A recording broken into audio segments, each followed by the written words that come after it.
This morning's reading is by Paul Razor from his book, Faith Without Certainty. And he writes, "What is liberal theology and where did it come from? What distinguishes it from other types of theology being written and practiced today?" These complex questions do not have answers, and this chapter offers one approach to answering them. At the basic level, we can say that liberal theology is based on the premise that human religiousness should be understood and interpreted from the perspective of modern knowledge and modern life experience. It has been said that liberal theology tries to articulate a framework within which one can be deeply religious and fully modern at the same time. From this orientation, liberal theology is characterized by commitments to the free and open intellectual inquiry, to the autonomous authority of individual experience and reason, to the ethical dimensions of religion, and to making religion intellectually credible and socially relevant. Liberal Roman Catholic theologian David Tracy captures this perspective when he describes the liberal theologian as one who accepts the distinctly modern commitment to the values of free and open inquiry, autonomous judgment, and critical investigation of all the claims to scientific, historical, philosophical, and religious truth. Liberal theology is characterized by the belief that human religiousness should be understood from the perspective of modern knowledge and modern experience. It goes back just over 2 centuries. This is not very long into the Christian tradition, and it is but a blink of an eye in the larger context of human consciousness and religiousness. Even in its short history, liberal theology, like other theologies, has suffered its ups and downs. A century ago, it was the dominant theological force in the West, especially in North America. After a period of serious crisis, it has reemerged to again become a healthy current in the larger theological stream. It has not regained the prominence that it once had, and it is not likely to do so in the near future. Yet this is true of all other theological options as well, as theological pluralism has become the order of the day. But all in all, liberal theology is alive and well and remains one of several important theological options today.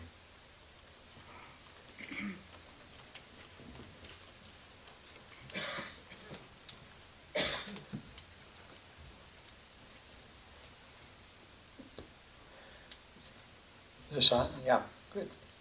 Good morning. Good morning. It's great to be back here. I was back last Sunday briefly for the 10th anniversary party, which was a great party. And now I'm back here working. So it's good to see all of you. This year, the worship team has decided that as a general overall focus of our services is going to be looking at the 7 principles and purposes from various angles and various perspectives. So what I thought I would do this morning is perhaps take a step or two back or go a little bit up, maybe to 10 or 20,000 foot view and look at where the 7 principles and purposes fit into our overall understanding of Unitarian Universalism. And to do this, I'm going to talk about what I call 4 strong pillars and 5 smooth stones. Now, I'm sure we've all experienced moments like this. We're at a party talking with somebody when the subject of religious affiliation comes up. Our conversation partner says something like, "I'm a fill in the blank, a Methodist, a Baptist, a Catholic, a Lutheran, take your pick. What about you?" Perhaps with a bit of trepidation, you respond, I'm a Unitarian Universalist. Your companion gets a puzzled look on her face and says, oh, that's interesting. What do Unitarian Universalists, did I get that right? What do they believe? And unless you have your elevator speech all worked out, you may stammer a bit to try to come up with an answer.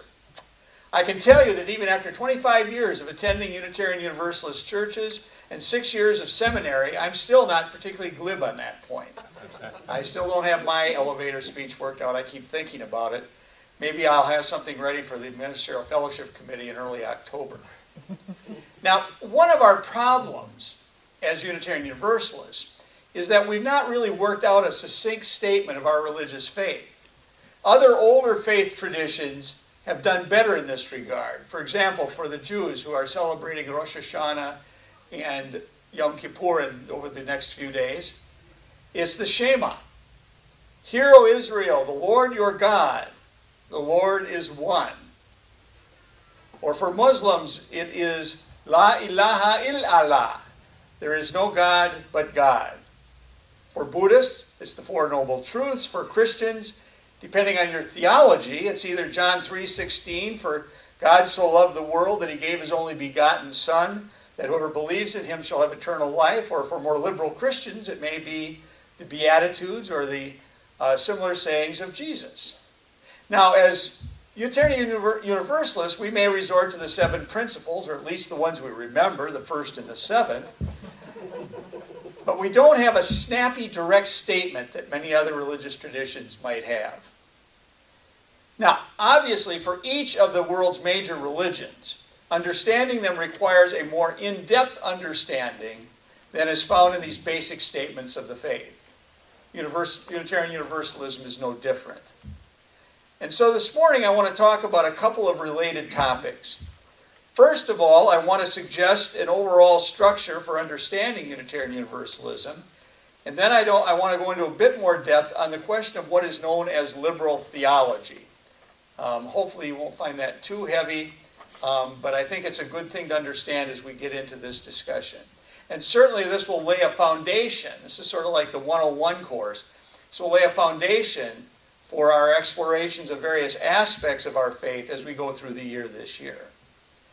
Now, for many of us, Unitarian Universalism is what we might call a big tent religion, a structure that's wide enough and strong enough to shelter persons with many different beliefs, yet having a core around which we gather for nourishment and comfort. Today I want to examine first the 4 pillars which support the structure of Unitarian Universalism, the tent if you will, and then the center pole which is at its core, which is what we call liberal theology. And for that I'm going to draw from the words of James Luther Adams, one of our famous theologians. So, the first of these pillars is our shared Unitarian Universalist history. History is central to any religion. Religious movements are connected by some kind of a shared past, a shared story. But there is one way that the history of Unitarian Universalism is unique. Its history is history. We do not hark back to mythological origins as do many other traditions. Rather, the history of both Unitarianism and Universalism is well documented. And for many of us who've come to Unitarian Universalism from other traditions, it is our adopted history. And yet, it is our history as well. It is a history of religious seekers and iconoclasts, unwilling to simply accept a tradition which has been passed down to us, or as John Behrens, former president of the UUA, calls it, a chosen faith. Most of us are not Unitarians or Universalists because our parents or grandparents were. Rather, we've examined this religious path and its history and have determined that it is the path that best reflects the spiritual journey that we want to take. So the first is this shared history, and last year we talked about that history. The second pillar is what we call the living tradition. Unitarian Universalism does not look to one holy book or set of holy books or stories for inspiration. Rather, we draw wisdom from a variety of sources, both ancient and modern. While our origins are in the Abrahamic traditions of radical Protestant Christianity and Judaism, we also find wisdom in the third leg of the Abrahamic tradition, Islam. Since the time of the Transcendentalists, we have looked to the Eastern religions of Buddhism and Hinduism, as well as Taoism and Shinto, for inspiration. We recognize that many find their spirituality in the direct experience of the sacred, or in the earth-centered traditions, such as Wicca, Native American spiritual practices, to name a couple.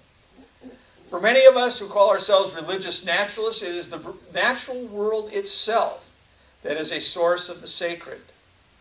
We look to the words and actions of prophetic men and women of more recent history, such as those who have struggled for human rights for racial minorities, women and gay and lesbian, bisexual, and transgendered persons. And finally, there are the humanist teachings, which originated in ancient Greece, but came forward to us through the 20th century proponents of secular and religious humanism. So this living tradition is the tradition of what we call the open canon. Wisdom was not sealed thousands of years ago, but rather continues to unfold. The third pillar represents the values of Unitarian Universalism. And these are the ones that are set forth in the principles and purposes. Framed in the language of covenant, these principles and purposes are a set of values that, generally speaking, Unitarian Universalists share and describe how we propose to live our lives together and in religious community. Now, some have challenged the place of the principles and purposes in Unitarian Universalism, once calling them the seven banalities, or pretty thin gruel upon which to brace a religious movement. However, these criticisms are often simply a cover for a more deep-seated challenge to the nature of Unitarian Universalism. They come from people who contend that to grow as a religious movement, we need to give preference to one of the parts of the living tradition, whether it be Christianity or humanism or earth-centered spirituality or whatever. That these people very often are saying that's what we need to do, and then we'll grow as a religious movement. But I take the position that these folks really don't understand the true place of the principles and purposes in our faith. They are not intended to be a creed or a statement of beliefs. We are a non-creedal religion. There is no creed that you have to assent to become a member of our community. Rather, they are intended, in my view, to be a statement of the principles and values we generally share. They reflect our belief in the worth of every individual, while at the same time proclaiming that we humans are but one part of a web of existence that encompasses the whole of creation, seeking justice for all. They affirm that we are a movement of religious seekers engaged in a responsible search for truth, and that we covenant to assist one another in that search. And they remind us of the importance of the democratic process, whether in our congregations, or the Unitarian Universalist Association, or the wider world in which we live. Living our individual and collective lives according to these principles is a challenge that is hearty and rich and full of meaning and challenge. Now, the fourth of these pillars is probably one we don't think of very often, but really is key to the way that we are together in our religious community. It is called congregational polity. Well, that's a wide, kind of a mouthful. What that means is, that's the reason we have the parish meetings once or twice a year. Each congregation is a self-governing entity. It's autonomous. We're not subject to the control of a hierarchy, whether it be bishops or cardinals or popes of the Catholic traditions and the Anglican tradition, Lutherans, whatever, or the Methodists. Nor are we subject to what are called Presbyterian governance, a council of elders that speaks and gives us the truth as we must follow it. Rather, churches of the congregational tradition, which include Congregationalists, now represented by the United Church of Christ, Unitarians and Universalists, who are offshoots of New England Congregationalism, and most Baptists, this is a tradition where the congregation and the people of the congregation are the ones who govern themselves. In this tradition, the ordination of ministers rests with the individual congregation. and the congregation is the seat of authority. Congregational polity is why we have these annual meetings and why many decisions are put to the congregation for discussion and for vote. The Unitarian Universalist Association is not an ecclesiastical hierarchy. 24 Farnsworth now is not the Unitarian Vatican. Rather, it is an association of congregations who come together each year in something called General Assembly to do the actual work of the association. Now, we have a board of trustees and a staff that handles things on a day-to-day basis. But it is the congregations themselves that set these policies.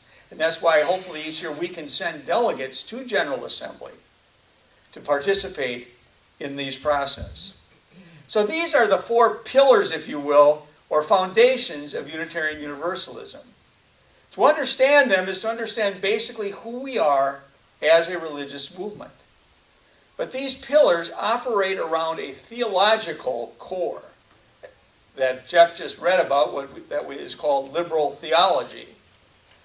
While many members of Unitarian Universalist congregations may know little or nothing about liberal theology, the tenets of this theology inform much of what is done in the name of Unitarian Universalism. Now, the generally accepted dictionary definition defines theology as the study of religious faith, practice, and experience, especially the study of God and of God's relationship to the world. Many of the other definitions of theology similarly focus on the nature of God, which is obviously for humanists like myself somewhat problematic. But there's another definition of theology which says that this is the discussion, the words of what is of ultimate importance. The logos, the discussion, the talk of the theos, that which is of ultimate importance, sometimes defined as God, but not necessarily. The idea of a non-God-based theology is not, I say to my theist friends, an oxymoron. Now, traditional theology has been based on the study of ancient texts and religious traditions espoused by long-dead religious elders, whether they're Christian bishops, Muslim imams, Jewish rabbis, or Buddhist monks. What we've referred to as liberal theology, as Jeff pointed out, has been around for about 200 years. Its origins are found in the Enlightenment and the development of the scientific method and the modern worldview. Liberal theology, according to Paul Reiser, is characterized by the belief that human religiousness can be understood from the perspective of modern knowledge and experience. We are not bound by pre-modern worldviews, such as those expressed in the Bible or other historically holy books, but rather that we can interpret human religiousness from the perspective of modern knowledge and modern life experience. We are entitled to a free and open intellectual inquiry, and allowing us to be both fully liberal or deeply religious and fully modern at the same time. Now, one of the great champions of liberal theology and liberal religion was James Luther Adams, who was a Unitarian minister and professor of theology at Meadville Lombard Theological School and that other Unitarian seminary in Boston called Harvard. His experience as a Unitarian minister in the Boston area led him to criticize the prevailing liberal theology as being insufficiently focused on issues of social justice. Adams lived in Germany from 1935 to 1936 and observed firsthand Hitler's consolidation of power and the crushing of dissenting voices. This further solidified his belief in the power of the liberal church and the fact that the liberal church has to be engaged with real problems in the world. Between 1939 and 1955, he wrote a series of essays outlining his views. And in one of these essays, he came up with what he called the 5 smooth stones, his idea of what was critical in understanding liberal theology. A set of principles that he says would guide contemporary religious liberals in their journey of faith and practice. Now, where does the concept of 5 smooth stones come from? Anybody? Okay. What it comes from, if you go to the story of David and Goliath, As David goes out to confront the Philistine giant Goliath, he picks up 5 smooth stones to use in his slingshot. And that's where Adam's got this.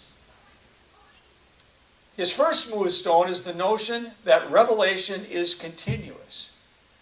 It's not limited to one particular book at one particular time or one particular canon of religious thought. Rather, as our friends in the UCC have put it, God is still speaking. We can look to modern wisdom in many different areas. Science, sociology, the physical sciences, the social sciences, whatever, to understand the things that are changing. For example, the whole discussion of LGBT rights is grounded in the notion that just because it was put in Deuteronomy about the displeasure with same-sex relationships doesn't mean that that applies for all times. We learn more and more as we go on. We couldn't build an automobile or a jet plane from the scientific knowledge that we had 2,000 years ago. We shouldn't build the rest of our society from it either.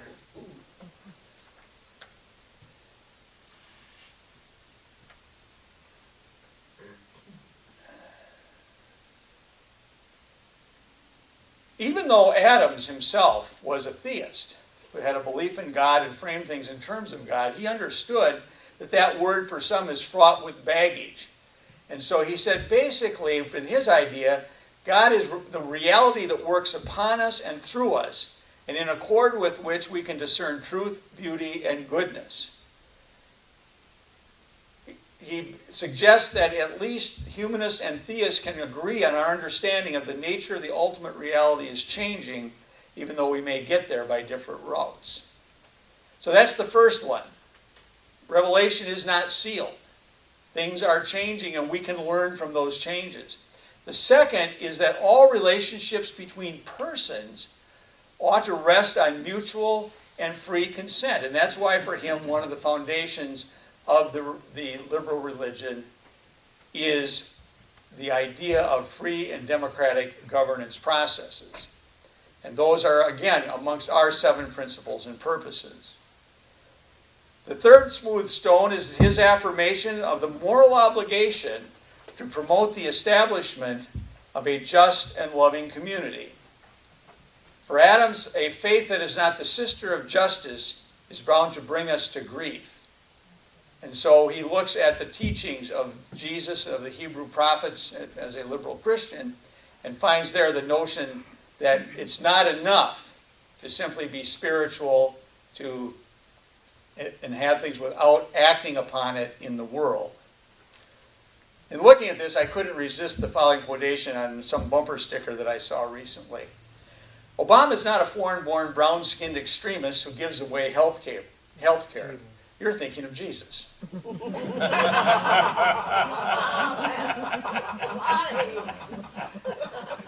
For Adams, his fourth principle is that for religious liberalism to act effectively in the world, there must be what he calls the organization of power. It is not enough for us to talk about promoting justice without creating the mechanisms to actually do it. And that is something I think that we have done a pretty good job of, certainly in this congregation in the UUA, but we need to continue to focus on that. We have to live out our faith in the larger community. And finally, Adams is an optimist. And think about when he's writing. He's writing during and after World War II. He says, things take time. They don't happen right away. Each generation has to do its part. And as we've seen through our lifetimes, depending upon how old we are, we've seen a considerable amount of change from the way things were, for example, immediately after the war, in terms of race relations, in terms of equality of opportunity, and in terms of the place of women in our society, in the area of rights for LGBT folks. In all of these situations, things have progressed, not as fast as we would like. Sometimes, like recently, we have very rapid moves forward, and then other times it slows down to what seems to be a crawl. So we look forward to ultimate victory, but we know that it takes time. Our history is our values, the sources of our liberal source of our living tradition and congregational polities are all founded on liberal theology. It sets the basis for it, but as Paul Razor says, it's not for the faint of heart. Rather, it points in a general direction without telling us the specific destination. Yet I suspect that none of us came to Unitarian Universalism because we thought that it would provide us with easy answers to life's questions. We had, in the vernacular, been there, done that. We came looking for a rich and challenging tradition, one that would satisfy our nature as seekers, as persons who are willing to struggle with ambiguity. We can live without certainty and seek to develop our own path. Unitarian Universalism and liberal theology provide us with that general direction. But we must, if we can, find the destination. And if we can't, the journey should be enough to satisfy us. Sit down in my chair here. So,